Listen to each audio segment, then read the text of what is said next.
Okay, Eric, we are live on Facebook. All right, thank you. I want to say good evening and hi to everybody. Welcome to our February virtual Lyme Impact Session. My name is Eric Huck. I'm the president of PA Lyme Resource Network. I also run the Harrisburg Support Group region.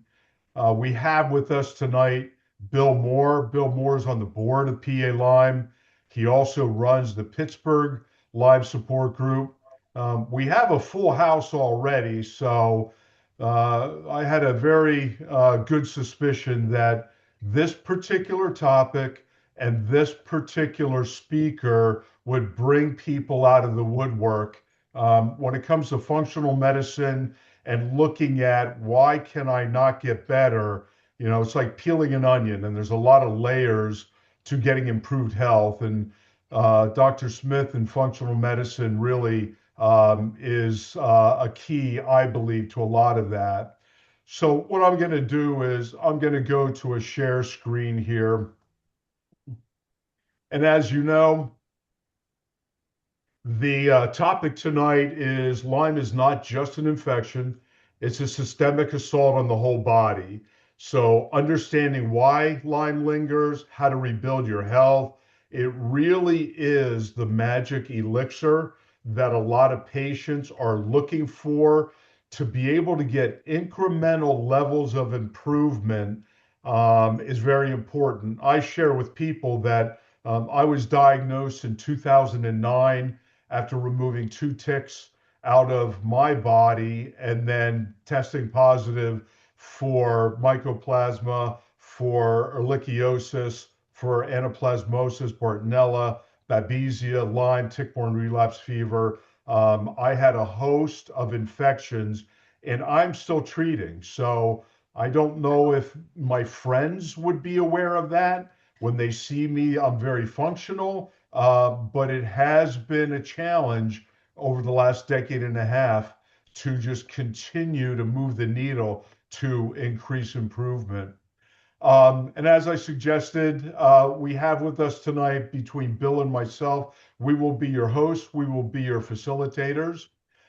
Just a bit of housekeeping. I know that a lot of individuals on tonight, whether you're on Zoom or whether you're joining us through Facebook Live, what we will do is allow Dr. Smith to do his presentation 30 to 45 minutes. We're going to hold the questions until the end. What we would ask is if you have questions and you're on Zoom, put it in the questions and answer section. If you're on Facebook, add your questions to your comments. For those of you that are in the Harrisburg group that text me questions, that's fine too. I will gather those and then intersperse those questions with Bill to Dr. Smith towards the end. So the slide deck for tonight will be posted on our website. So the presentation, the recording, and the slide deck will be available on our website. I want to do a shout out to Tina Prinz, who has really spent the last year upgrading and overhauling our website. If you have not been to palyme.org in a while, I encourage you to go there. We have been spending an inordinate amount of time beefing up our resources, putting our prevention material in there, adding literature and videos, trying to keep people current, certainly in Pennsylvania when it comes to legislation, what's going on at the Department of Health. So there's a lot of good websites available when it comes to Lyme education and awareness. PA Lyme is ranked as one of the best out there. I'd like to bring to everybody's attention the patient conference is going to be April 18th, going to be at the Sheraton Valley Forge, King of Prussia. Online tickets are $95. The early bird discount, we extended the early bird discount. A lot of you have already taken advantage of that. We're probably up to 20 ticket sales, and our conference is not for another 2 months. So we're getting an awful lot of interest this year. I think a lot of it has to do when you look at southeastern Pennsylvania, that almost is an epicenter when it comes to Lyme disease. Chester County, Bucks County, Delaware County, Montgomery County. That particular area is really just a hotbed of Lyme. It's where we do an awful lot of our Lyme referrals for those of you that are looking for Lyme doctors. So the conference will be getting into a lot of this. Tickets at the door are $100. In the chat, if you're on Zoom, if you go to chat, you're going to see a link for the conference. And on that link, you're going to notice what I'm showing you now, but also there's a QR code for how to go right to our Eventbrite ticket site to purchase tickets. So for the conference, it's one day, 9 a.m. to 5 p.m. Registration's at 8 a.m. We have four main speakers. There's going to be some short topic speakers on health and improvement. We have two book authors that'll be there. Six exhibitors are going to be exhibiting, which is going to provide a lot of free giveaways. There's going to be raffle items. Your ticket includes a gluten-free buffet lunch. So we're working really very close with the hotel and the facility to make this really a key event for us for 2026. Individuals have asked us, are we recording it?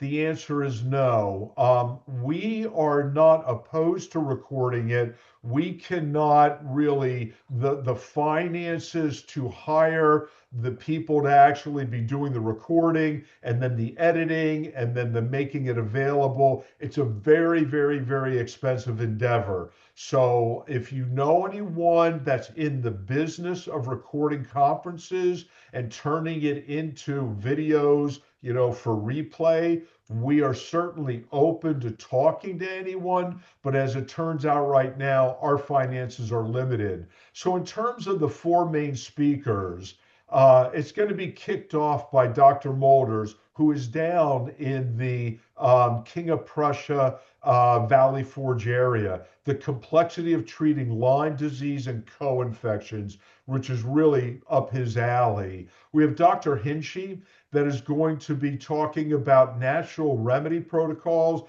bionutraceuticals that are available through all sorts of different providers, but also LymeCore. And she's really focusing on the three B's. And whenever I speak out at any kind of an awareness function or education, doing a DARE talk, the question usually comes up, do ticks also transmit diseases other than Lyme? Here in Pennsylvania, the deer tick, black-legged tick, most definitely and most commonly Bartonella and Babesia, along with Borrelia, the three Bs. We're looking to find a speaker that has really a level of expertise in mold, mast cell activation, and chronic inflammatory response syndrome. We've interviewed a handful. There are a couple that are waiting on deck to do it remotely. And we have a couple of doctors that are in the wings wanting to see if their schedules are going to allow them. This conference that we're doing on Saturday, April 18th, what a challenge it's been. iLads is doing their European conference on that weekend. Research Nutritionals is doing their big conference in California that weekend. And Nutrimedics, to my understanding, is doing a conference in Florida, if I'm correct, on that weekend. So we've had a lot of challenges of having conflicts of interest when we come. We also have Dr. Gill, who will be speaking on immune and nervous system regulation. When somebody has had Lyme for a significant period of time and they're still ill, is it in the infection? Is it the infection, or is it really an inflammatory response that may be through the immune system? Could it be a mitochondrial dysfunction? Could it be immune dysregulation? Could it be oxidative stress and all that entails when you're looking at the building blocks of the immune system? It really is a puzzle. It's a healthcare equation to start looking at what have I done as a patient, what can I rule out, and what do I need to look into next to get improvement. So what we also want to introduce is we on the last virtual live session last month, we had a slide that looked like this, and we said we were seeking a special volunteer to help us with our doctor referral coordination efforts. I can share with you that last year we did approximately 880 doctor referrals, people coming into PA Lyme, referral at PA Lyme, coming to our website, looking for a doctor in their particular area. We asked for your zip code. We asked for what town you live in. And we were able to fill that slot. So thank you for those of you that helped to promote it. The next need that we have from a volunteer point of view is a social media enthusiast. We are currently getting by. We have a very strong social media presence, but we're at the point, for as large as we are, to have someone who's dedicated in that area. So if you know anyone that's interested in social media, that's their passion. Lyme disease is also something they're interested in. Please share this, and you or they, please send an email to info@palyme.org, and we would like to talk to you to help us with our social media efforts. I would like to share with you that we have formed two new virtual support group initiatives. Our challenge was COVID in 2020. As most of you probably know, we have currently 19 regional support groups from Pittsburgh all the way to Philly, up to Northeast PA, up to Columbia, Tioga Valley. So we're down in Franklin, we're in Fulton. So we've got a pretty large exposure. What happened at that time was we did an awful lot of in-person meetings. Something happened after COVID. People are less apt to go to in-person meetings. So we had been approached by enough people to say, can you please do a virtual support group so that I don't have to travel 90 minutes? And we're going to do that. So the first one, which will be next Thursday, is a virtual support group to people who are new to Lyme, people recently diagnosed, people that they're right in the period of starting the confusion and the frustration. They're new, and so they don't have a lot of experience and they just have a lot of questions. There's something powerful about sharing your story, asking questions, and just rubbing elbows with other individuals that are at the same spot that you are. Lyme disease is extremely lonely. When you're on your couch for 3 months in a row, when you can't get out of bed, when you're disabled and you can't go to work, you stop attending church, you stop attending your social functions, you almost feel like I'm just all alone out there. Been there, done that, and this is the type of session for you. So we will be sending out tomorrow through our social and as well as our email distribution how to register. Like I said, next Thursday, February 26th will be our first one. This is not for experienced people with Lyme. So if you have experience, if you've been seeing doctors, if you know the ropes, this is not your session.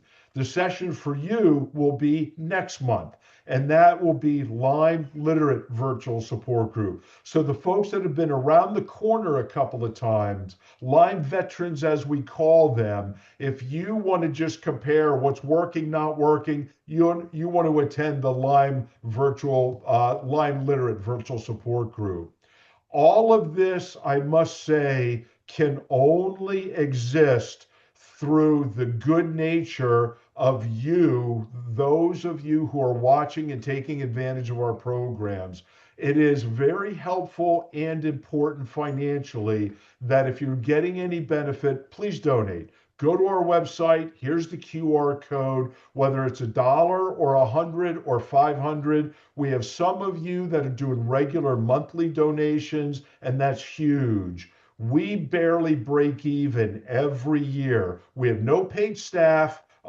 We don't own any assets, and I will share with you a percentage that's huge. 98% of all of our revenue goes back out into the field in education in terms of programs. Our administrative costs, our overhead is 2% of all the revenue that we bring in. So 98 cents on a dollar goes back into you, into the community. We're extremely proud of that.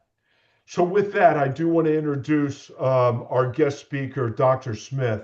So, Dr. Shannon Smith is a doctor of chiropractic, specialist in functional medicine and nutritional consulting for the last 33 years of clinical experience.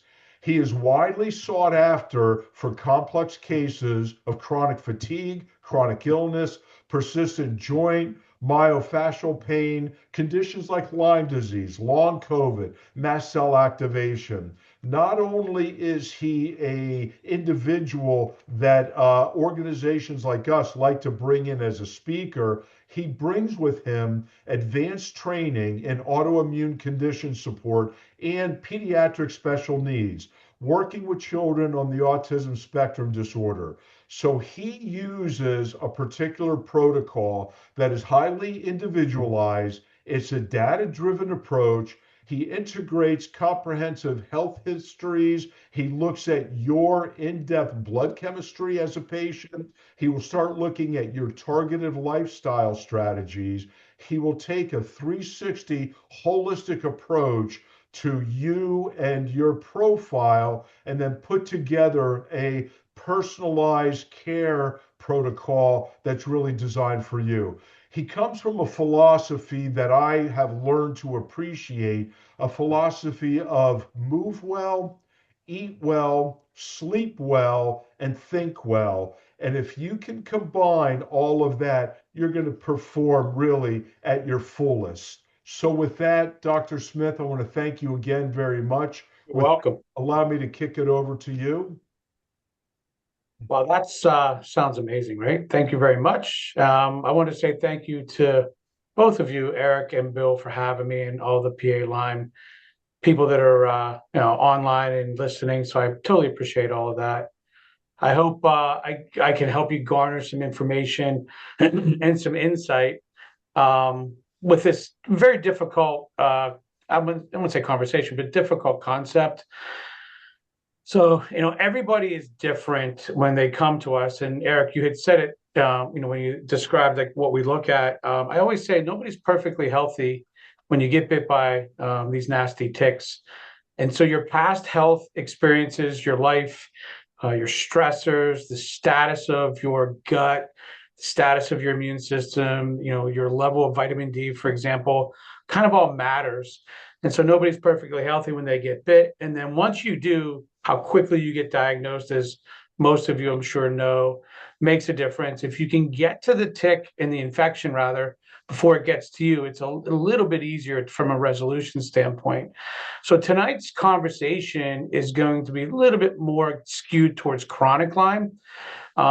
So, why am I still sick? I got treated, so I'm gonna move it more into immune dysregulation and mitochondrial dysfunction. So ongoing stressors like Lyme or viruses or mold or just emotional stress, toxins, gut permeability or allergies, if any of that is still there, even after you get treated from an acute standpoint, it can still trigger your immune system to stay stuck in these cascades of inflammation, pain, fatigue, whatever. So antigens are those kind of signaling messengers, which we'll get into that in a minute. But again, I'm going to jump into immune dysregulation and mitochondrial for the most part of this conversation. I'm going to leave out oxidative stress. I certainly don't think I have time for that. I don't even know if I have time to kind of go through and give you all a really good in-depth kind of a conversation on immune and mitochondrial. I can give probably a 6-hour lecture on each one of those. So say a prayer for me tonight to make sure that I can make this make sense for everybody. For those of you that don't know, the classic term for chronic Lyme is post-treatment Lyme disease syndrome. It's a recognized condition which a subset of people have completed a recommended amount of dosing or treatment of Lyme or for Lyme, but they continue to experience significant symptoms, most commonly fatigue, myofascial and musculoskeletal pain, sleep problems, cognitive difficulties, or brain fog. And by definition, it's 6 months or more. And most patients that we see, it's been not only just 6 months, but it's been a significant number of years that a lot of patients kind of have these. And, and a lot of the patients that we'll see is I was treated, I felt better, but then it relapsed or it came back. And that's kind of the ultimate kind of a tipping point.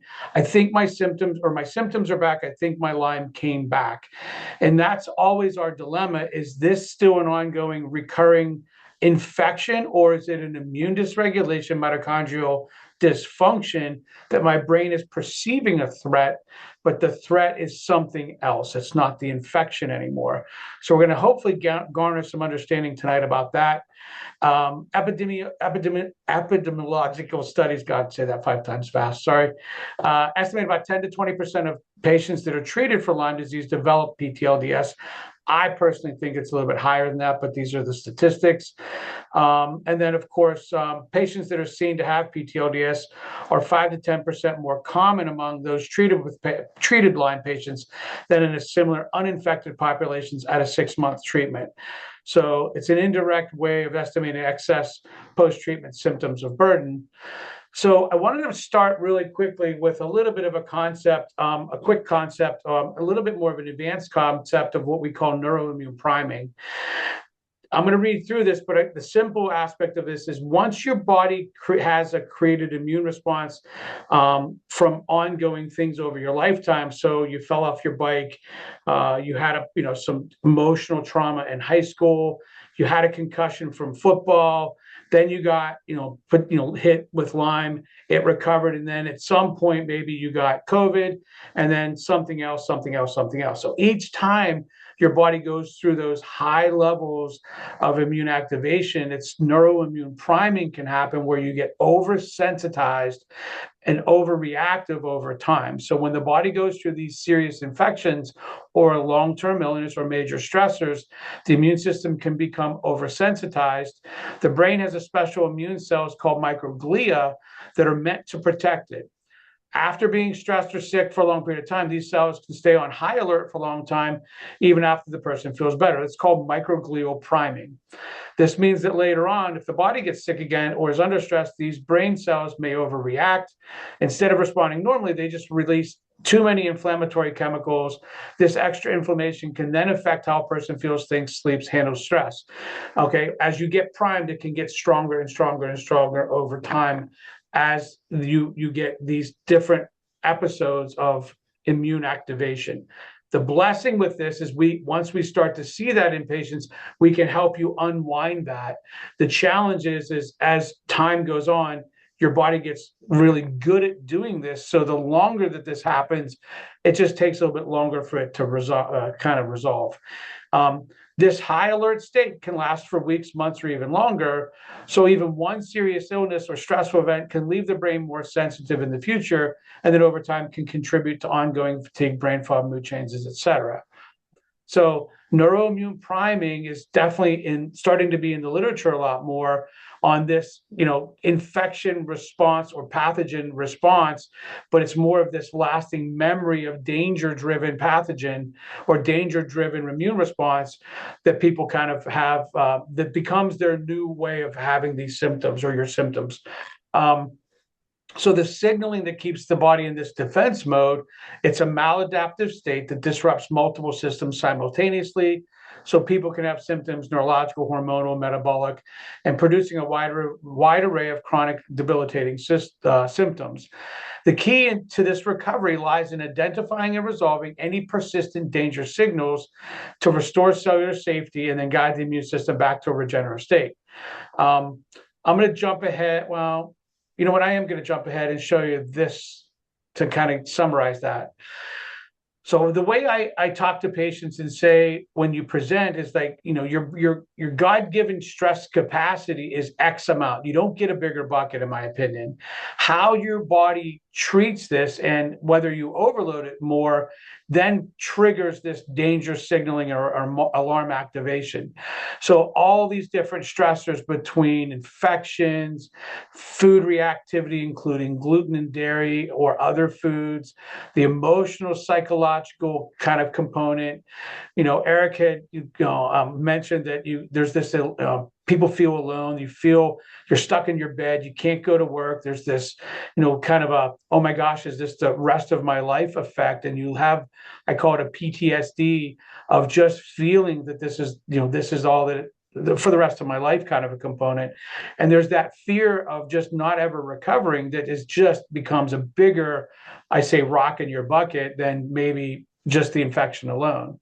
So physical stressors, chemical stressors, when this overload is constantly hitting this alarm, the chronic things that happen between pain activation, or what we call cytokine activation, circulation changes start to happen over time, inflammation, the concept of immune dysregulation, mitochondrial dysfunction, where there's poor energy. It's not just poor energy, but there's a signaling message. There's a signaling mechanism that goes back from the mitochondria, having stayed stuck in this, that tells the immune system to stay kind of in an activated state. So it becomes this kind of a groundhog day of poor immune control, energy production, and then it becomes self-perpetuating, which we'll go over. But there's things that can control the stress level, love, prayer, laughter, obviously supplements, mental health, massage. Of course, I have to throw chiropractic in there, yoga, meditation, all these different things, vasovagal recovery can help reduce this. But ultimately, once this is reduced, if the overload has been there too long and the alarm stays stuck, the brain can kind of stay stuck in this dangerous signaling or priming. Okay. So, if the ongoing stress or the antigen signaling, so let's look at that as like the number one. Let me go all the way back to the beginning. So number one, is there still a reason for the signal to be there? Do you still have Lyme? Were you not treated effectively? The 3Bs is one of those things that gets stuck on where, oh, I was treated for Lyme, but nobody ever checked for the co-infections. I see that a lot. So did you really get a full tick infection test? So did you get treated for all of those? There's a lot of patients that don't get treated or tested appropriately, and they didn't get treated appropriately. There's different mechanisms of treatment for each one of the Bs. Each one of those are a little bit different. So just taking doxycycline isn't necessarily going to give you the full resolution. You have to get treated for the co-infections if they're there, or at least tested for it. Did the antibiotics reduce the infection? There are cases where there's a thing called biofilm, that biofilm activation can prevent a full recovery because it takes a while to break through the biofilm, and maybe you weren't on antibiotics long enough to break through biofilm and then effectively help to reduce the antigen load or the infection load. So, and then ultimately, maybe you needed a different antibiotic. So we're not going to go into the details of all of that, because of course, as I'm long-winded, I'm losing time to go over the other things. So prescription length, the amount, type, we're not going to get into all that from an acute recovery standpoint. So from a chronic ongoing stress recovery standpoint, if you didn't fix gut permeability, if you have chronic inflammation, if you have toxin overload that maybe you didn't do, if you have ongoing viral, parasitic, or mold exposure, emotional traumas that are in the background potentially inhibiting your body to get out of the danger signaling, and if you keep eating foods that are creating a problem, gluten is a huge problem in the Lyme community. Whether you like it or not, gluten is definitely a problem. Now, did you have a gluten issue prior to this? Well, maybe. Was it a problem before? Maybe not. But now that you've got this massive overload, and gluten is kind of like maybe a pebble in your rock or a pebble in your bucket, but all these other rocks from Lyme and immune dysregulation and mitochondria are massive. You eat a bagel and it can trigger this really big reactivity. I always say if a feather can create a tidal wave, it's still a tidal wave and it's still a feather. So from a gluten reactivity standpoint, you need to get off of those foods sometimes to help your brain not have that chronic signaling messenger or message to then trigger an antigen or an immune activation. Then it ends up as your symptoms. So it's not a permanent, oftentimes not a permanent problem from a food standpoint, and the foods didn't cause it, but they're perpetuating that signal into your brain to say fight, fight, fight. So a lot of times that's where patients miss the boat, that they can reduce the signaling by just cleaning up their gut. So gut permeability is definitely a big proponent or a big common cause or a big problem, that if this isn't fixed, this becomes the new signal. So for those of you that kind of maybe didn't do a lot of this might be something you need to go back to. Could it re-permeate if you've already fixed it? And the answer is absolutely yes, because this can turn back on if and when you go through a new episode of activated inflammatory or activated antigen or infection or immune overload. This can kind of happen again. So a lot of times I've had to go back to this to say, okay, let's go back to fixing the gut again. And then that signal, the signal of all this happening in the gut between the cells of the digestive tract, if you break these bonds, or if you go through this and it's looking kind of like a celiac presentation, these can be ongoing triggers. So I know that's a long-winded initial conversation, but let's get into immune dysregulation. So think of your immune system as a seesaw. One side kills bugs, which is usually Th1. The other side's more of an allergy and autoimmune side, that's called Th2. When this is stuck in an activated response, Lyme loves to do this. It loves to have the immune system not effectively kill it, so it suppresses Th1, and then ultimately it activates Th2. So any way the body can, if we can help to reset this, it will help to go back to this response. It helps with immune regulation that way. So the dysregulation can cause this activated response. So people tend to have chronic allergy activation, systemic inflammatory cascades. If it's from an ongoing antigen or a rock in your bucket, that antigen or rock can be stress, pain, or persistent infection. So chronic inflammation, chronic pain can be then, instead of the infection being active again, those can be go back to become the new rocks in your bucket. When this happens over time, the thalamus in the brain and its connected brain circuits stop accurately distinguishing between real threats and safe stimuli, and become sensitized to threat detection, and then basically become reactive to everything. The analogy that I use with this is, I've had a patient that said, all I tried to do was walk down my sidewalk to get my mail, and I felt like I ran a marathon. So what is that? Why would your body then have this massive overload of just this, oh my gosh, that's a huge stressor, and then you crash? So when it gets to that extreme, it's not the action of walking down to the sidewalk, down to the mailbox rather, it's the response of the brain thinking there's this threat reaction, and the brain's polarized and primed. So with that said, this is what we show this to all of our patients. This is our roadmap. I'm going to just go through it simply. The first is the antigen resolution, or the bucket. So if you picture these three circles here as a bucket, okay? The antigen presenting cell, naive T cell, regulatory cell. When this activated response is too overloaded, picture that number 2 of this line here is the seesaw effect. So this is immune regulation. This side has to be balanced with this whole side. So when you picture a bucket sitting on a seesaw, two things. One, if this is overloaded, it tells the brain, this is the third component, to stay stuck in this activated fight response. So if this is overloaded from any type of what we call antigen that we went through, whether it's pain or food or infection or whatever, this can cause the body to stay stuck in the symptom cascade. The second component is this immune regulation.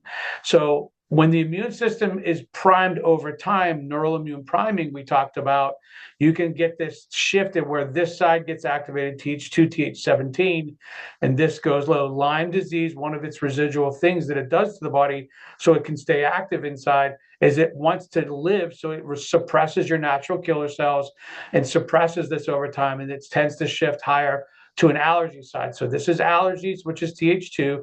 And unfortunately, Th17, which it's hard to see here, is this can activate autoimmune disease and cancer, but it's more of an autoimmune activation. So, we support patients from an immune recovery standpoint.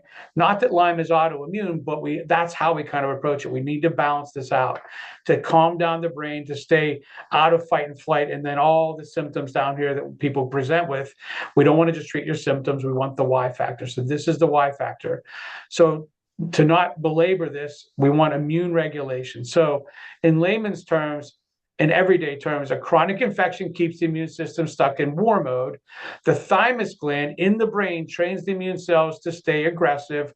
This constant inflammation then can damage the mitochondria, which is your energy factory in the cell. But that mitochondria also sends danger signals back to the brain to say, hey, we can't make energy efficiently there because we're stuck in this constant production of energy. So there's a problem going on. So that danger signal then can then be over primed in the brain. It interprets, the brain then interprets those signals as a constant threat. The amygdala in the brain is the pain and fight center of the brain. It stays on high alert. It gets good at doing that.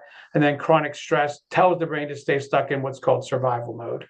So it goes from infection to activation, to dysregulation, to mitochondrial signaling, to then say, oh my gosh, I have my symptoms. It's still the infection. And I see a lot of my patients, I can't say most, but a lot of them, it's not that, and that's the ultimate question when people come in. I'm still sick. I had Lyme. It's still my infection. And my job is to really try to figure out if it really is, or if it's this mitochondrial danger signaling immune dysregulation thing. The problem that we have is the mitochondria in your cells, of every cell of your body. The membranes that make up the mitochondria are an ancient form of a bacteria. And so when you take an antibiotic, it kills bacteria. So we theorize that there's a damage to the mitochondria if you stay on antibiotics too long. And part of what happens is there's the switch into kill bug. I feel better when I'm on it, but yet is it creating more of a mitochondrial dysfunction or damage? And then we have to jump into that and say, okay, let's recover that in this patient. Even if, and typically these are patients that it's more than 6 months or a couple years that they've had these types of problems. So I know that I'm kind of being a little bit long-winded, so I kind of want to go through this, and I know I'm going to go through this a little fast, but there's some of you out there that I think that you'll understand this because it's a little bit more, I guess, advanced, but I want to try and keep it simple for those that this might be the first time that you've seen this. So chronic infection leads to a persistent immune alarm. All of this happens. And so the end result is chronic immune dysregulation. I'm not going to get into the details, but for those of you that want to look at this a bit more, that are advanced, you can kind of look at this and then maybe look it up and do your searches. The thymic priming in the brain creates this maladaptive immune response or maladaptive training. It trains these T cells, which, let me go back. These are T cells, all of these T cells. It trains them to stay stuck. To stay stuck in a threat recognition, and then it has a hard time regulating immunity. So this chronic infection then creates this repeatedly exposed inflammatory signals, and then it creates all of these auto-inflammatory behaviors, reduced tolerance.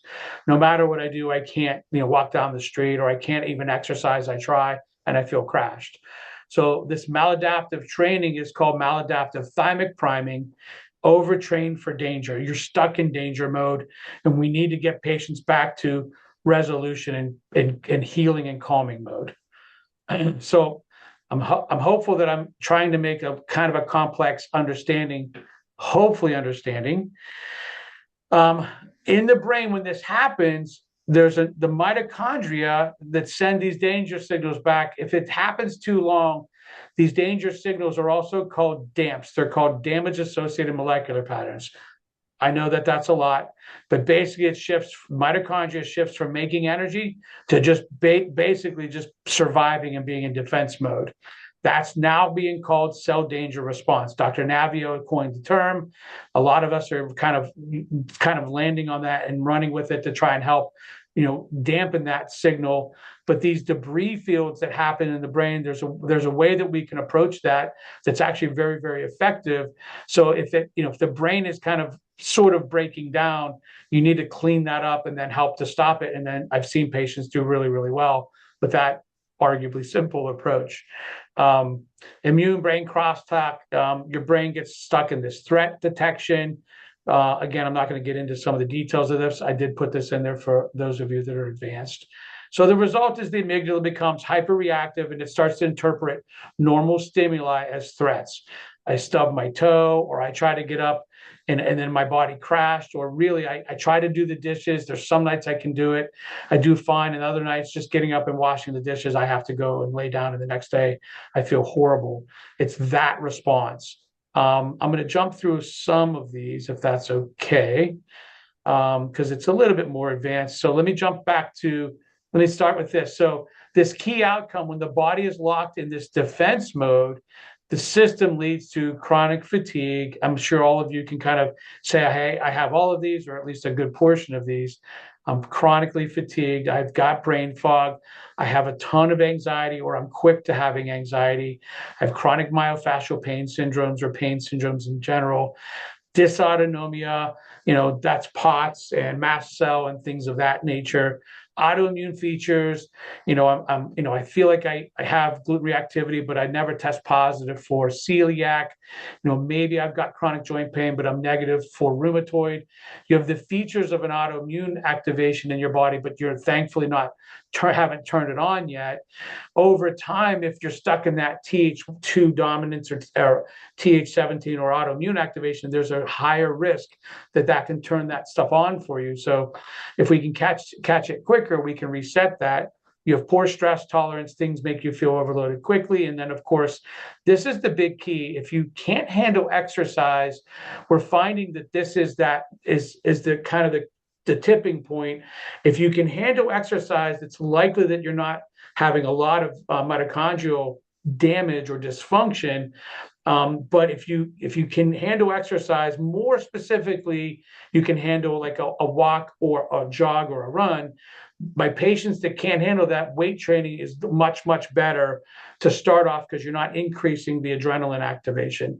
But patients that have exercise intolerance, I see a lot of them, and gaining that is a kind of a phased or like a step approach. There's sort of a 7-step approach to that. Again, I'm not getting into that tonight.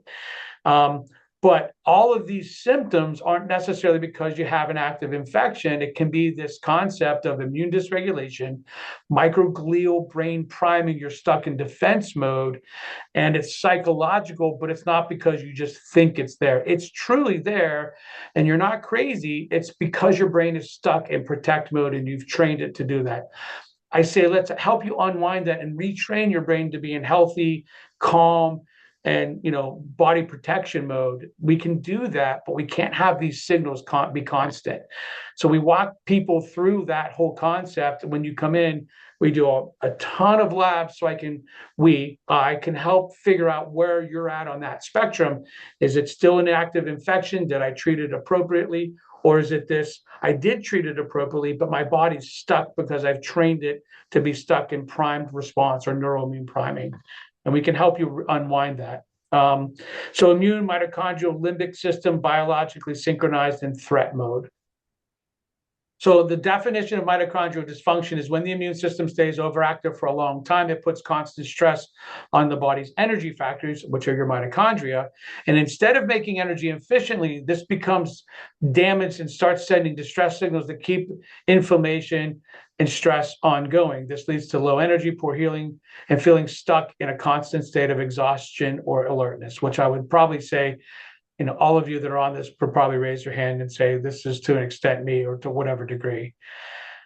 So this is the mitochondrial outer membrane and inner membrane. Just wanted to show you what it looked like. For those of you want to geek out like I do, here's your pathway.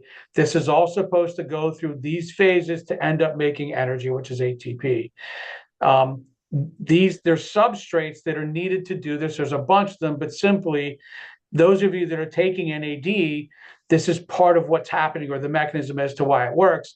Those of you that tried to do NAD and crashed, it's because you can't handle this whole pathway, because there's a damaged pathway in here somewhere, one of these, or the actual phospholipid bilayer in here is broken down. We have to start there to help you fix this before you can push the envelope in taking NAD.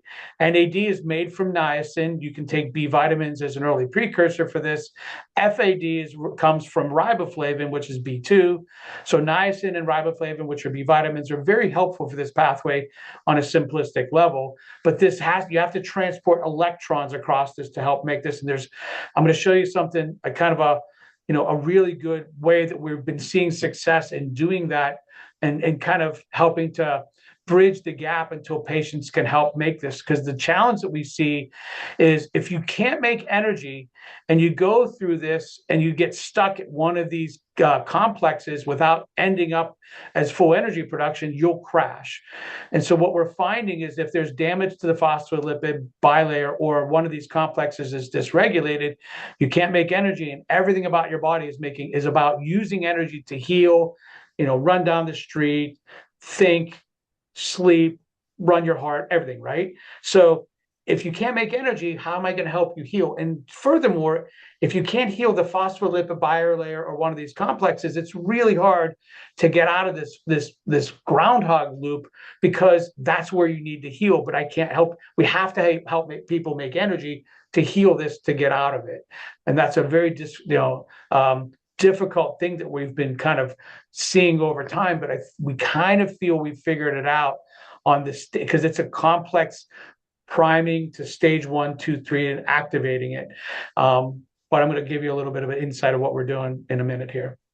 All right, so major causes of why the mitochondria break down: oxidative stress, chronic inflammation, whatever, however the body makes that. Infections and toxins, of course, we talk about Lyme, but COVID's in here, mold's in here, biotoxins from mold are in here, heavy metals, all that. Hypoxia is definitely part of this.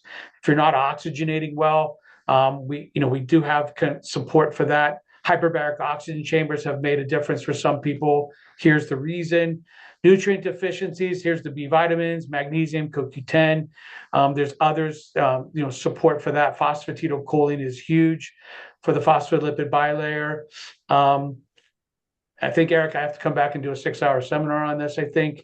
Mitochondrial overload, chronic stress, illness, and overexertion. When you do too much too quick, you will crash. That's not a good way to do this. Fighting through this is not a good idea. If you crash and it takes you a day, a week, or whatever to recover, you're not giving yourself the ability to recover, because you're still telling the brain to stay stuck in defense mode, because you're going too much too quick or too fast. So those of you that have tried to push and you crash, we have to help you get over that speed bump so that you can then make energy and not crash, and then you'll have better resolution.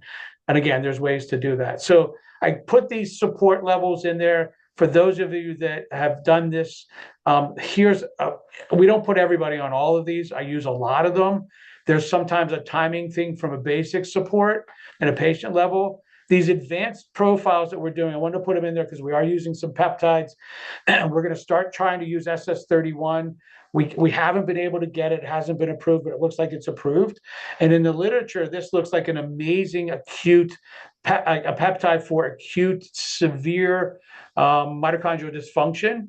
I pray that it works. Methylene blue looks like it's been a game changer. That's the kind of the secret sauce I want to kind of give you tonight, that we've seen some success because it helps to support electron transfer across that pathway. And then these are the other peptides that we've been using. Phosphatidylcholine isn't necessarily a peptide, but it's definitely an advanced support for that bilayer. So I kind of wanted to give you this to help those of you that maybe have done all these, and these are some options that we can have that we've done. So this is the new company that we're using. They have pure methylene blue. This is the one you can get over the counter. Apparently, we have the higher dose that can only get through clinicians, because it's super high dose. So we have to start really, really low. And there's a method to kind of starting that. If you do too much too quick of this, any of you have ever used this, you can crash. Just like NAD, if you do it too quick, you can crash.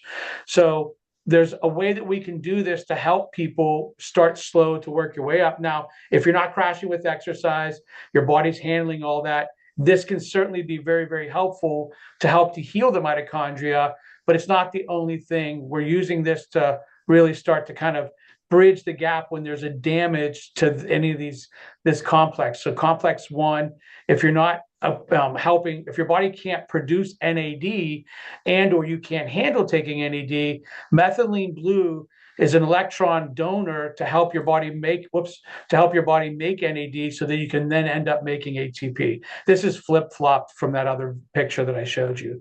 So if complex 1 is blocked, methylene blue recycles NAD to then donate electrons to the 3 and 4 to then end up making your energy. So it's a very interesting, and it's been successful. Now, certainly I can't sit here and say it's for everybody, but for those people that are struggling, that you've tried everything, if you haven't tried this, I would say strongly, let's try it.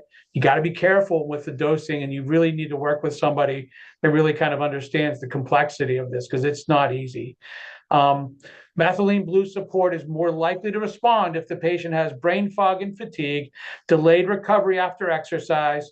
Your basic labs are normal. There's nothing wrong with you on paper. Normal cardiopulmonary testing if you have good oxygen output and cardiovascular function. And if your energy is good, you have good days and bad days, and you don't necessarily know why.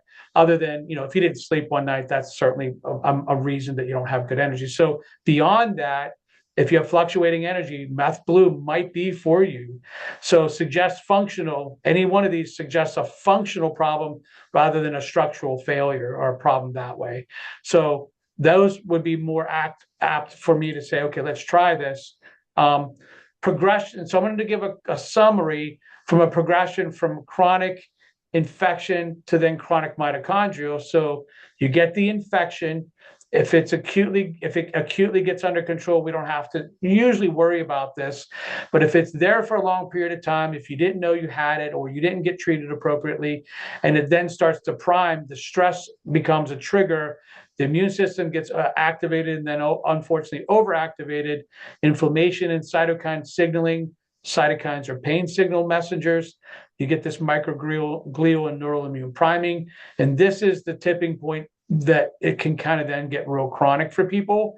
And then all these other things start to happen. We went through most of this, so not to belabor it, but then you end up with just persistent symptoms. What I wanted to kind of show, because I'm almost at the end here, but what I wanted to show is it's not just about as simply as saying, let's reestablish healthy immune regulation. When this happens for people, the collateralization over time, we have to make sure you're not anemic. We have to make sure you didn't create a thyroid problem. We got to make sure you don't have ongoing gut permeability. All these things I look at for patients, because when you come in, it's not just right because you got infected. Now we certainly see that, and we can prevent a lot of this if we get to people quickly. But if you've had this for a long period of time, what did either Lyme do, or what did your immune system create in the body to kind of compensate for all this? And we have to make sure we look at all these, because any one or all of these could happen to individuals. And we've seen this in patients over time. So, if you've got dysglycemia or adrenal insufficiency, we have to work with helping you recover all of this at the same time we recover the immune dysregulation and neuropriming danger signaling.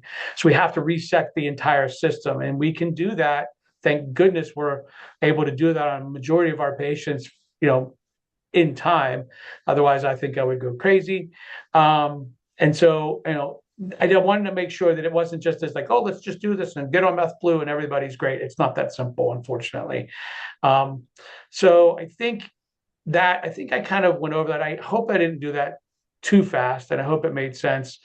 I wanted to make sure I left time for some questions. So I'll throw it back to Eric or Bill. All right. Thank you, Dr. Smith. Yeah, we have questions coming in already. So just as a reminder, we'll take questions.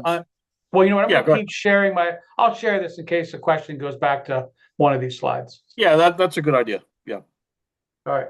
So those of you that want to ask a question, please ask through the Q&A here in Zoom, or if you're on Facebook watching, you can drop a comment on Facebook. I'll monitor both places. First question, Dr. Smith, is about exercise. What if you have exercise dysfunction with strength training and weightlifting, but not cardio or walking?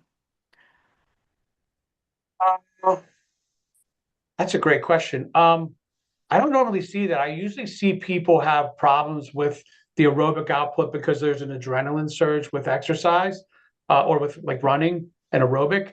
If you're having more problems, arguably more anaerobic because you're just working out, I guess I'd have to ask more question for a follow-up question to that. Like, what is it? Did they say weight training, Bill?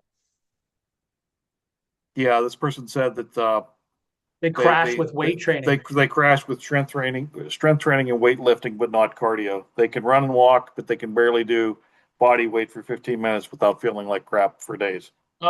Guess I would say, I mean, are you supporting muscle integrity? Do you have enough protein in your diet?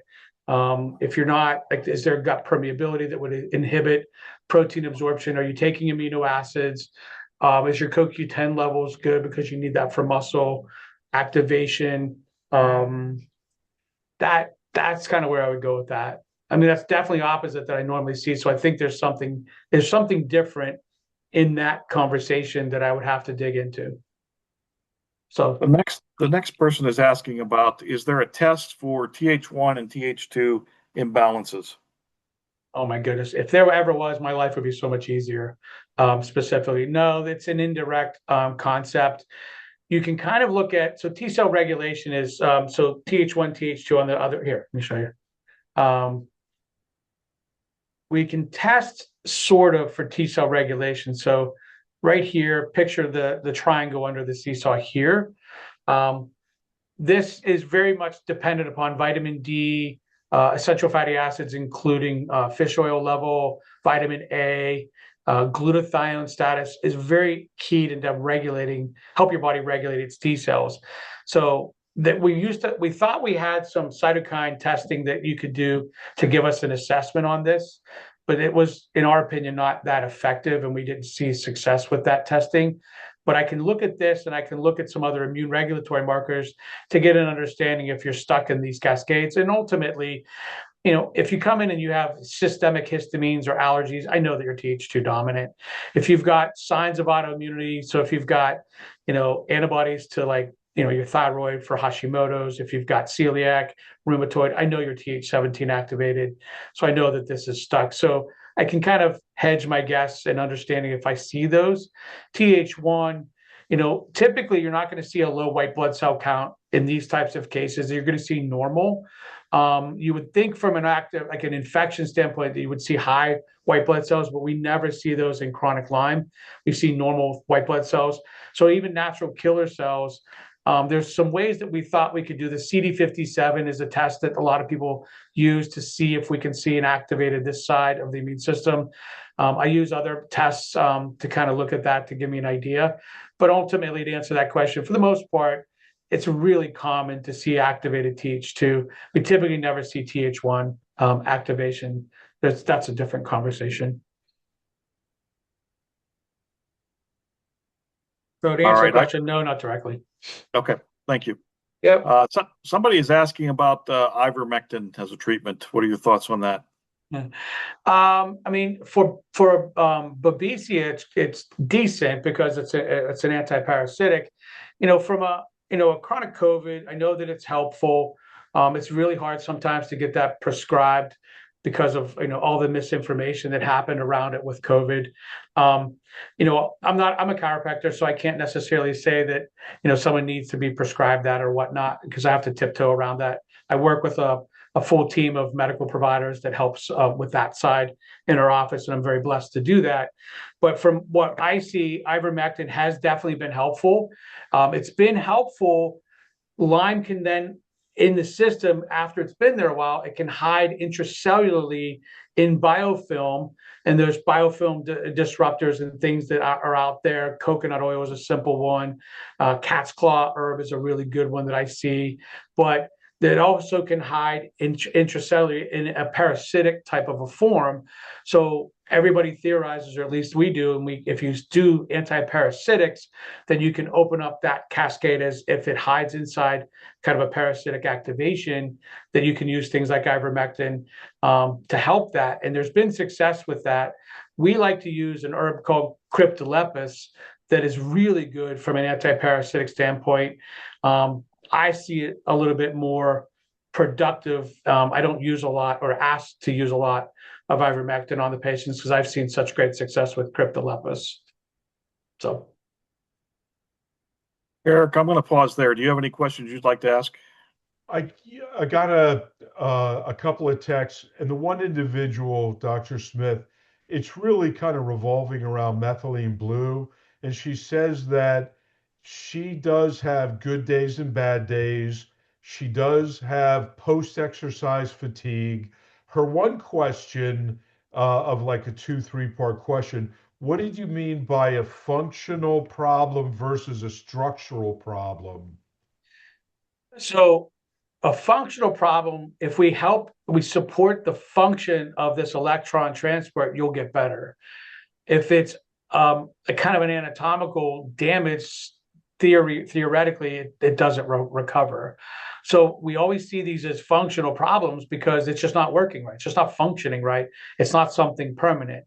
So your symptoms of I crash after exercise or, all these, and you haven't been able to get above and beyond that, it doesn't mean that it's permanent. You're just missing the support to recover your function. There's hope. Thank you. There's always hope.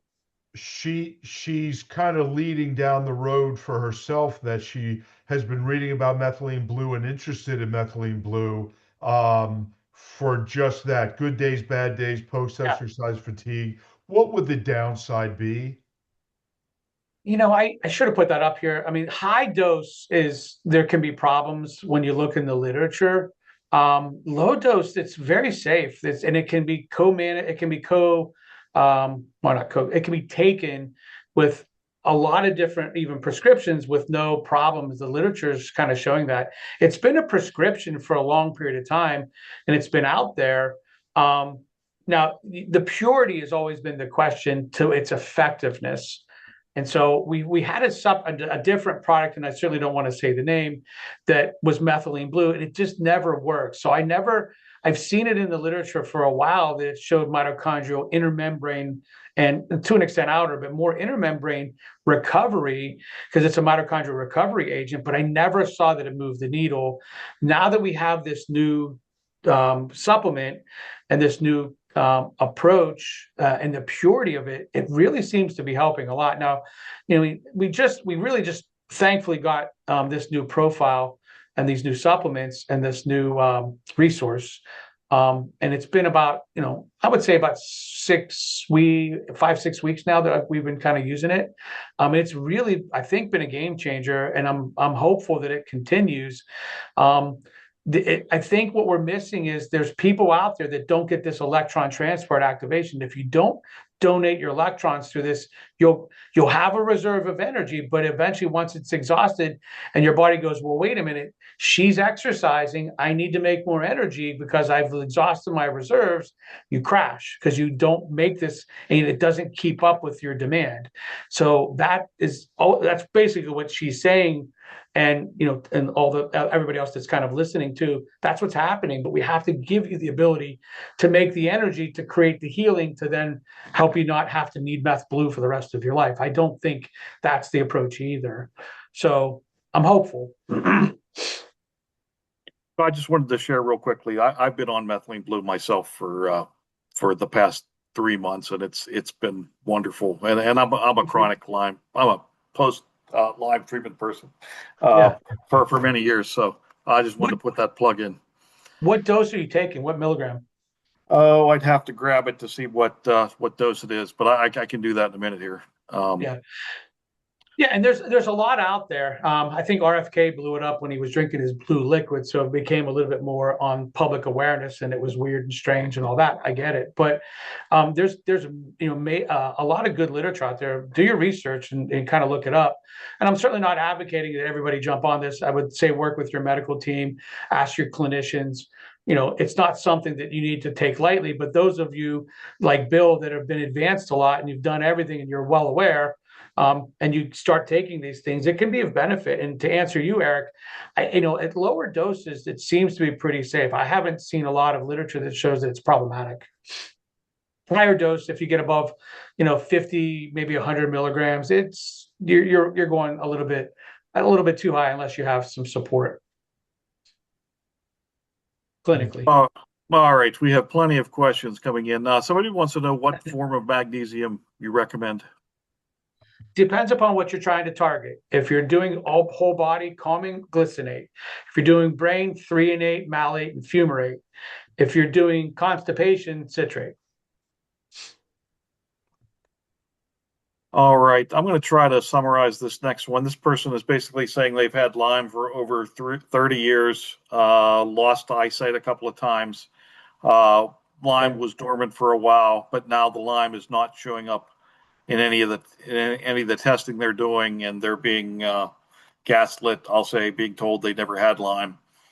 I don't know that there's a question there, but I think this person just wanted to relay his experience with that. So maybe the question is, can testing show positive and then show that it's never there? It's really hard. We don't use the tests, whether it's IGeneX or another Western blot or whatever, even LabCorp Quest testing, whatever. The Western blot is, you're looking at the IgG, you're looking at the immune system's army that it created against it. You're not looking at the infection. We do have a test now that's digital PCR through Galaxy Labs that is a urine test that's showing actually if the infection is there or not. And that's been a game changer. They also have a triple draw for Bartonella to see if it's actually still there or not.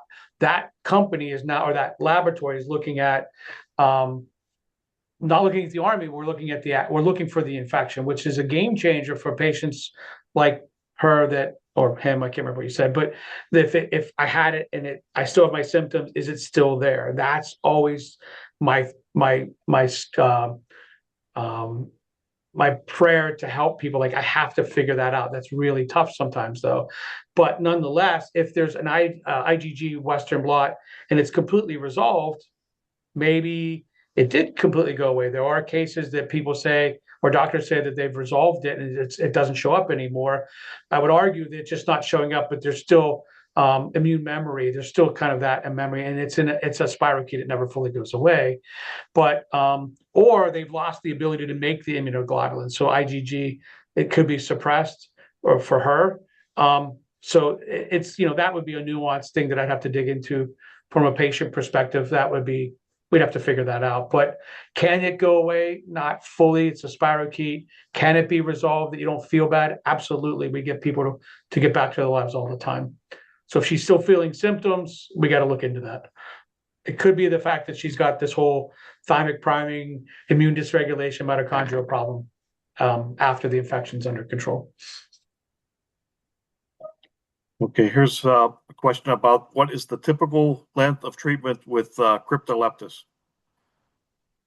That's a tough question. It depends upon where we're starting, not only from an infection standpoint, where a patient's at on that, or where their immune system is, because it is a Th1 activator too. So we can get that immune system to be kind of regulated. Some people I see take crypto for 6 months to a year. Other people, I get them off of it when they start showing improvement and they have exercise tolerance.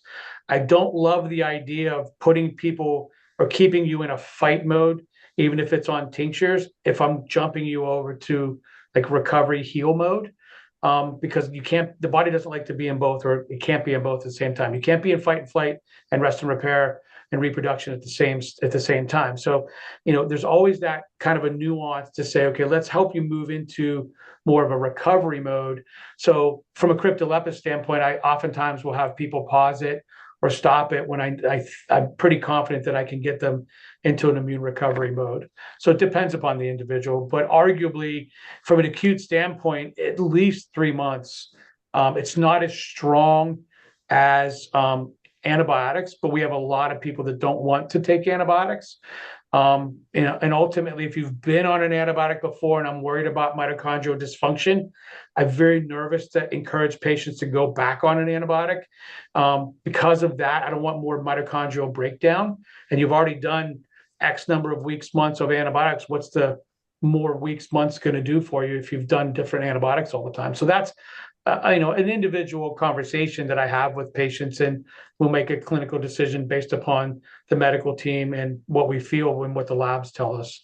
But simply, it can be up to a year, but mostly it's usually around 3 months is what I have people on it. Okay, thank you.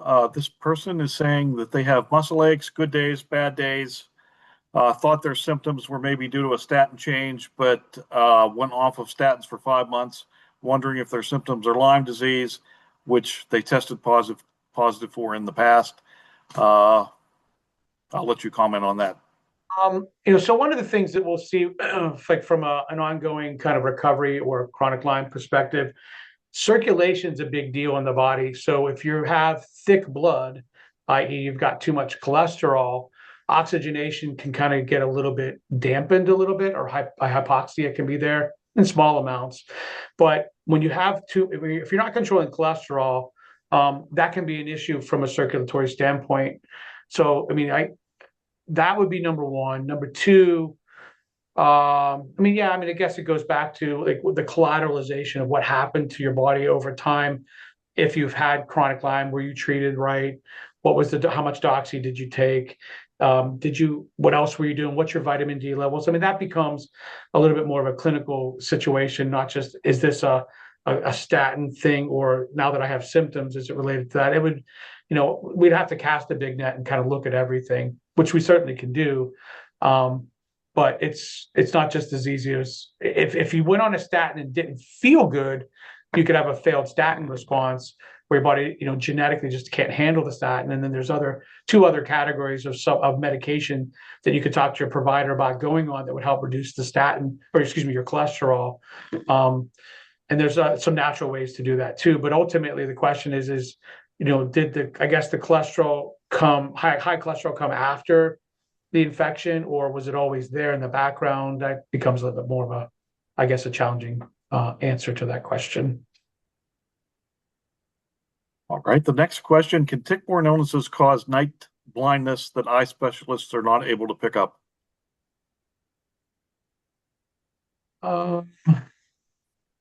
Sure. The mechanism. Did you take vitamin A? What's your vitamin A levels? Because night blindness is oftentimes just a vitamin A issue. Retinol palmitate doesn't always work. You might need to do beta carotene. Think about Bugs Bunny, right? He could see in the dark all the time. Sorry, I had to digress on that. He eats a lot of carrots. So the T cell regulation needs a lot of vitamin A for immune regulation. That's the seesaw thing under here. It needs a lot of vitamin A. So theoretically, could you have an overactivated stress capacity or immune dysregulation challenge the T cell regulation and overutilize vitamin A, and you're not eating carrots and taking enough vitamin A? Could it theoretically give some night blindness? Absolutely. But if you haven't loaded with some beta carotene and eat a bunch of carrots and do it regularly, I would start there.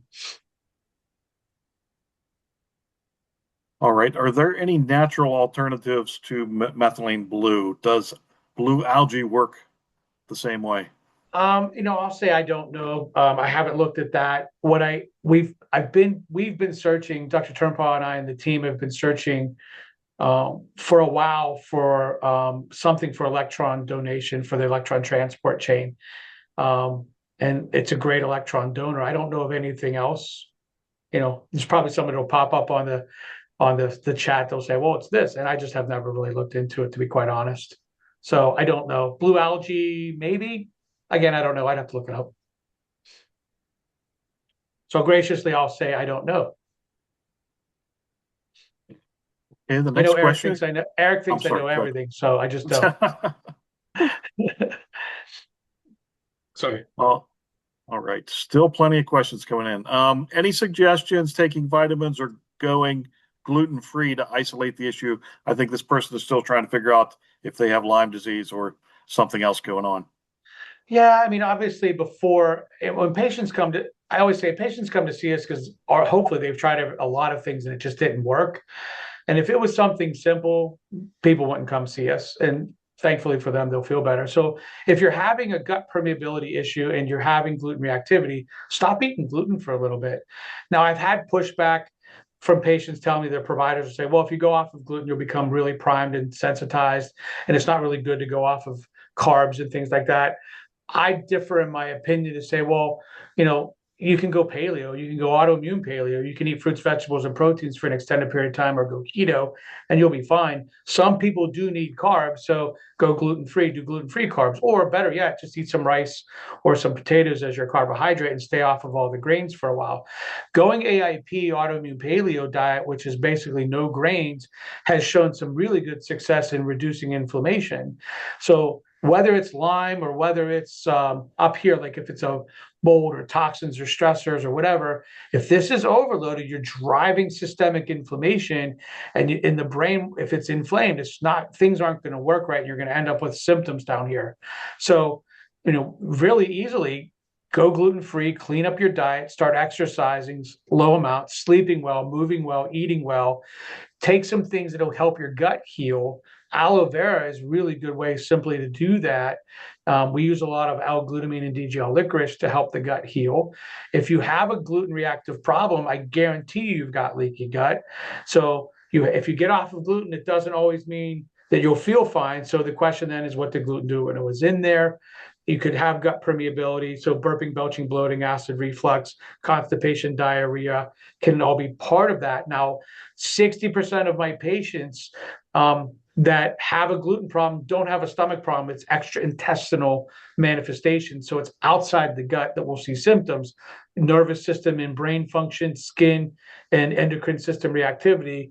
So it can be other symptoms that people feel. So yeah, go off of gluten, take something to fix your gut, take a good probiotic, start having some mental clarity, meditation, prayer, yoga, calm your brain down, take something for stress control, start exercising, which is a great stress control, obviously safely, and then see how you feel. I've had a lot of people feel a huge improvement with that. It's unfortunately not that simple sometimes, because if you've got low vitamin D and other nutrient deficiencies and immune activation, you may not feel great, but it's the step one for sure. One thing I'd like to add to that, Shannon, just from my experience, and if you have a chronic illness, you have inflammation in your body. You have excess inflammation. So, with your body having excess inflammation, your immune system is continually on and fighting it. And that's just going to wear you down. So, an area that I stress, just nutrition, a low inflammation diet. So, anyone that's listening, look at your diet, look at what you can do to reduce inflammation, eliminating sugar, gluten, alcohol, processed foods, all of those Caffeine. Say it again. Caffeine. Oh, don't say caffeine. Don't say caffeine. All of those products Caffeine that you're adding into your body is adding to the inflammation. It's making your immune system work harder. In your amygdala, you got fight and flight, so you're constantly on fighting a saber-tooth tiger, but it's not a saber-tooth tiger, it's inflammation. So Yeah, it's cytokine inflammatory signaling right here that you're stuck in. So stop the signaling. Sometimes it can reset. If you're fortunate enough that it didn't go into these other cascades, it might be just quit doing the inflammation. In any event, to Eric's point, it'll help. Even if you're chronic, it'll still dampen it if you've reduced the inflammation. And I think, Eric, I think you were saying, before I rudely interrupted you, it's helped you over time, because if you keep inflammation low, you feel better, correct?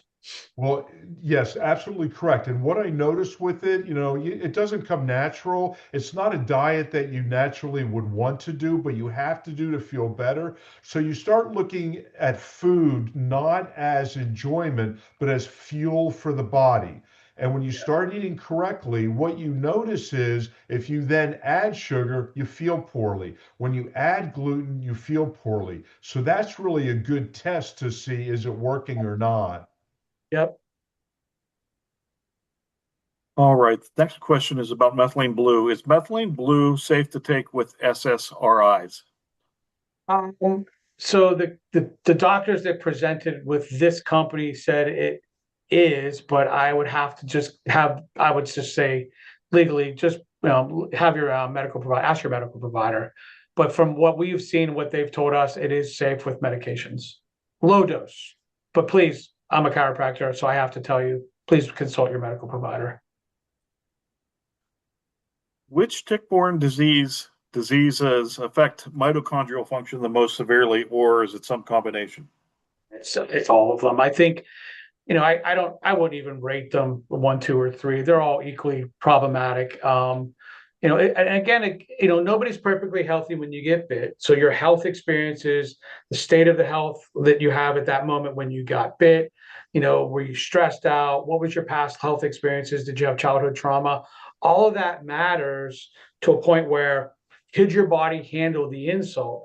And then how much infection did you get? Did you get a low amount of inoculum? Did you get a high amount of inoculum?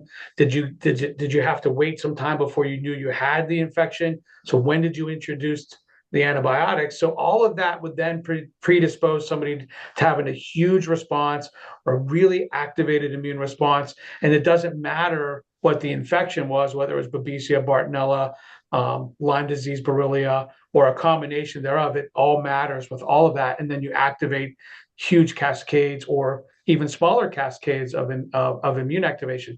Well, I have patients that came in and said, well, I've never seen a tick bite. I don't feel bad. I have no joint pain, but I've got brain fog or whatever. And, in our world, we have to rule out Lyme disease because we see so many. And I've checked patients and they have positive Lyme and they're like, there's no way I'm not outside. I don't know the dog, whatever that looks like. Can Lyme disease be in a low amount over time and slowly give you a problem? Absolutely. You're not always going to get this massive insult of a high level of infection, and cause an immediate reaction. It can be a small amount that your immune system says, okay, I can take care of that. I can put that in a cage and handle that until this weakens, until you have low vitamin D, you don't exercise, you've gained some weight, you increase your inflammatory foods, you eat a lot of sugar, you're in a ton of stress, and then the immune system starts to kind of get weakened, and then the infection becomes opportunistic and it kind of grows over time, and then it presents more and more symptomatic. So there can be low cases or small amounts of it over time. However, those cases don't arguably need to be treated if your immune system keeps them under control. ILADS is always talked about if you test a patient and they're positive for Lyme, do you treat them? And the answer has been before, I don't know if they've changed recently, but if they're not showing symptoms, you don't treat them. What do you treat them for? Now, I get a little nervous if nobody's ever been treated for Lyme because it's a ticking time bomb. So I would say, instead of saying, okay, let's treat you with an antibiotic, let's do immune regulation and cytokine and inflammatory downregulation and do more tincture support to kind of reduce the antigen load. I would do that, but ultimately, it just depends, and that's what kind of gives you the intensity and or not just the infection. It's the whole cascade and the health of the individual and where you're at when you kind of got the infection. That's a long-winded answer. I think I answered that though. I think you did. Thank you. Still plenty of questions. If Th2 cells are trained to be active, what is the lifespan? How long to retrain new immune cells? Wow, that's a great question. It's individualized. I would love to say that there's it's 1 year, 6 months, whatever. When people have histamine activation or mast cell, if there's some genetics that go along with that, if you've got a gene that says I'm good at making mast cells or histamine, and you activate that in this process, those are the patients that I think struggle to resetting this, and it keeps activating. Unfortunately, right now we can't test if patients have those genes through LabCorp or Quest. There are outside tests that you can do from a DNA or testing to see if you have one of those genes. Diamine oxidase gene is a fairly common one. You can do diamine oxidase digestive enzymes to help kind of dampen that a little bit. But there's unfortunately, no set, like when does it reset? If you don't have the gene and or you're not a chronic allergy person from youth or whatever, regulatory T cell control in the middle here is really the key, not necessarily just always taking antihistamines, but it's more regulatory T cell control that helps that. So the signaling, from an antigen presentation. So are you emotionally overloaded? Are you stressed? Is your bucket overloading dictates whether this activates or not. So more so, instead of just saying I need to take antihistamines, whether it's natural or over the counter stuff, or prescription. It's more of like, okay, well, why don't I just reduce the signal? So eating right, sleeping right, moving right, which Eric graciously put, in my presentation there, in my bio, move well, eat well, sleep well, and then all this will become better regulated. Now, it's not, it will all become better regulated. So reduce the signal so you don't have to treat, quote unquote, the symptom. All right, next question is on red light therapy. Has red light therapy been shown to help with Lyme symptoms? This is part of my 6-hour presentation that Eric's going to invite me back for. It helps with what's called mitochondrial biogenesis. So I have a slide, but I'm not going to show it because it's very confusing. But nonetheless, yes, it can help.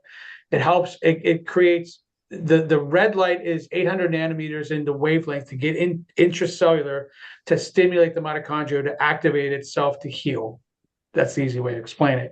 And when you activate healthy mitochondria and you help heal them, they'll reproduce and create better, healthier cells. So red light therapy is a great way to do that. There's 3 main things that people do very well with to activate mitochondrial biogenesis: red light therapy, exercise, usually strength training, is free and it's usually does really well, low to slow to high. And then hyperbaric oxygen is also similar in that kind of how it works in the brain. The other things it can do, that cryotherapy, saunas, intermittent fasting is in those categories. Some people, you don't have to do all of them, of course, but some or other people can tolerate others. But red light is definitely up there. I really like that. It's comfortable, it's warm, it seems to work well. If you do red light and you seem to crash, you might need to start with just mitochondrial recovery before you jump into that. It's kind of a middle of the road mitochondrial approach. If you can handle exercise, you should be able to handle a red light if you can handle exercise. All right, thank you. Yep. Next question. Can Lyme masquerade have cross-reactive bands with tick-borne relapsing fever? Yeah, you can get polyreactivity in any of those tests. So sometimes when we do like a full spectrum co-infection panel, and it looks like people have all these different infections, it can be what's polyreactive. You're showing an immune activation, and it might be one primary, and it just looks like that there's other things, but it might not be. So yes, it could polyreact to tick-borne relapsing fever. If you're not having relapsing fever, it's probably polyreactive, in my opinion. Borrelia miyamotoi I've seen that a lot in, I shouldn't say a ton, but a decent amount in our cases. And that's more of a primary tick-borne relapsing fever that I've seen, but it's sort of treated the same way as Borrelia or Lyme. Do you have any suggestion on supplements to help with Epstein-Barr reactivation? Immune regulation support, calming down and helping to support and kind of calm down the regulatory T cell function, like everything we just went through. But specifically, antivirals, there's a lot of docs that really feel Epstein-Barr is kind of the root of all evil. It's certainly not good if it's overactivated. So I feel, and this is my chiropractic brain, health of host, I feel it's better to really work on your immune system to keep the virus under control. Now, if you have to knock down the virus and kind of hit it with something, I like cat's claw. It seems to work well with Epstein-Barr and helping to reduce it. All of us providers will say we see some other things, but I think cat's claw is good. Lysine has been shown to be effective, L-lysine in different levels. We have a product called Virax. I think it's an orthomolecular product that works well. I don't see that if you just target Epstein-Barr as a virus and say, okay, let me take some antivirals, that it always works or at all. You have to then support system recovery to put a cage over that and suppress it. You need your immune system dominating it. Okay, this person is asking a question about temperature regulation. I've had tick-borne infections a number of times, diagnosed with anaplasmosis and ehrlichiosis, supposedly cured, but experienced most of the symptoms you mentioned. My question, can this affect body temperature regulation? Always had cold sensitivity, but no problems previously. With heat tolerance, now I get overwhelmed in the heat, heart palpitations, rapid breathing, crashing. Is this symptom of chronic Oh, that can disease? be, it's multiple things. I mean, certainly if you have a circulation issue, if you've got any type of a coagulation problem, that can be part of it. I assume not. Um, you can have histamine activation this side of the immune system. Obviously, when you activate Th2, it's an allergy or histamine issue. Mast cell histamine can give you all of what you just explained or you described. So if you have activated mast cell, it can cause problems systemically. So circulation, brain fog, fatigue, joint pain, it can be part of that, and other stuff. But temperature regulation in the brain is the hypothalamus. So the HPA axis is the stress axis. So hypothalamus and pituitary, that's in obviously in your brain. And then there's the A is the adrenal gland. So that axis is constantly under assault when we constantly have this immune activation or whatever. Not to get too long-winded, but to explain this, your adrenals are supposed to look like a grape. When they look like a grape, stress bounces off of you 100%. As they start to weaken over time, when this goes on for a long period of time, it starts to kind of shrivel up and looks like a raisin. So you go from a grape to a raisin.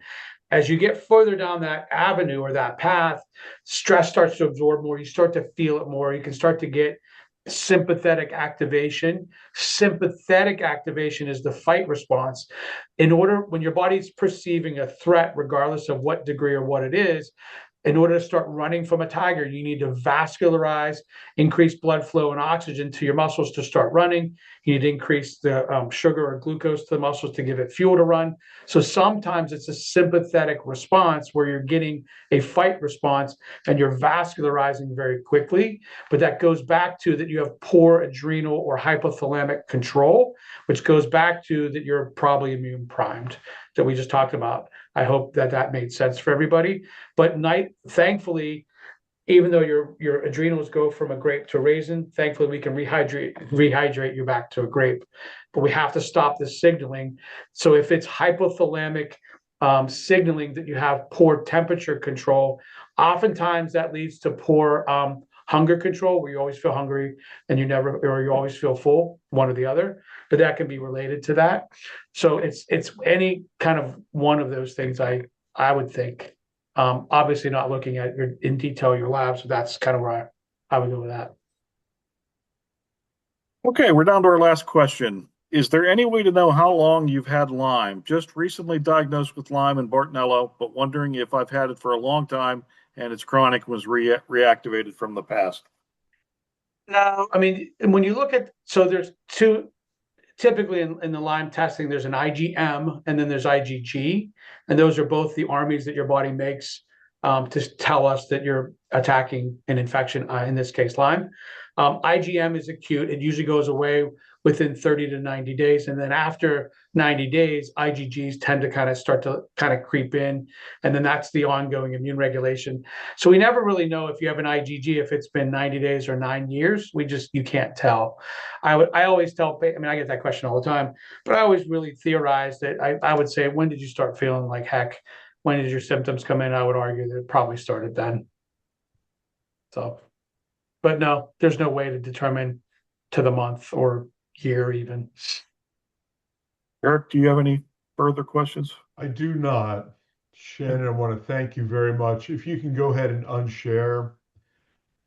This was, man, I'm always impressed with the level of information and the detail of the layers of information that you bring to the table. So we Thank you, will sir. take you up on the other 4 hour presentation. So we'll get you a couple Oh, it of, went down we'll from get 6 to 4 now. Thank God. I don't have to work on that. we'll get you at the end of the year. Don't you worry. So, hey, thank you again for You're agreeing welcome. to this. So, I always love helping to do whatever I can to support.